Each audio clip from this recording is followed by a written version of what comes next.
औज़ुबिल्लाहिमिनश्शैतानिर्रजीम बिस्मिल्लाहिर्रहमानिर्रहीम। मीठी मीठे इस्लामी भाइयों, मेरे अज़ीज़ दोस्तों, अस्सलाम वालेकुम वरहमतुल्लाहि वबरकातुहू। लबैक 786 की तरफ से मैं हूं नसरुल्लाह ख़ान।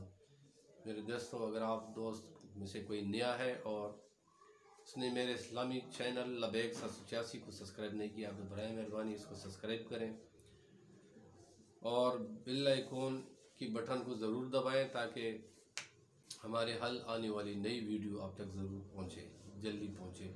और आप हमें कमेंट करें कि हमारी वीडियो आपको कैसी लगी।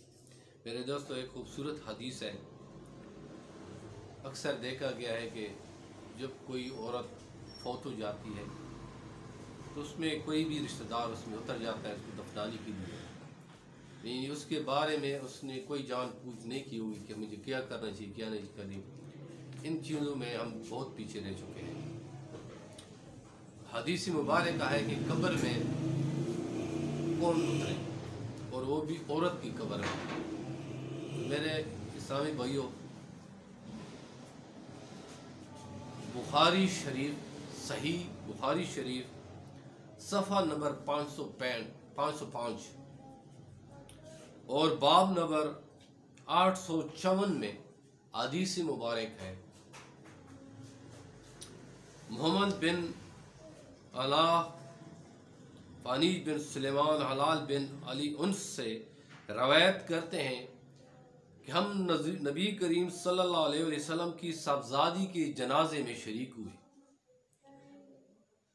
नबी करीम सल्लल्लाहु अलैहि वसल्लम की साहबजादी के जनाजे में शरीक हुए और जनाजे के बाद जब उसको दफनाने का वक्त आ गया तो हमने देखा कि हुजूर नबी करीम सल्लल्लाहु अलैहि वसल्लम की आंखों मुबारक से आंसू जारी थे।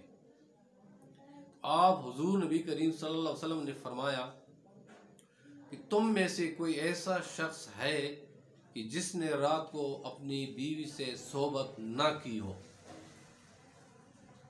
तो अबू तलहा ने अर्ज की कि या रसूल अल्लाह, मैं हूँ।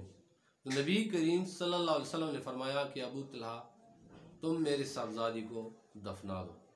तो उसके बाद अबू तलहा ने नबी करीम सल्लल्लाहु अलैहि वसल्लम के साहबजादी को दफनाया।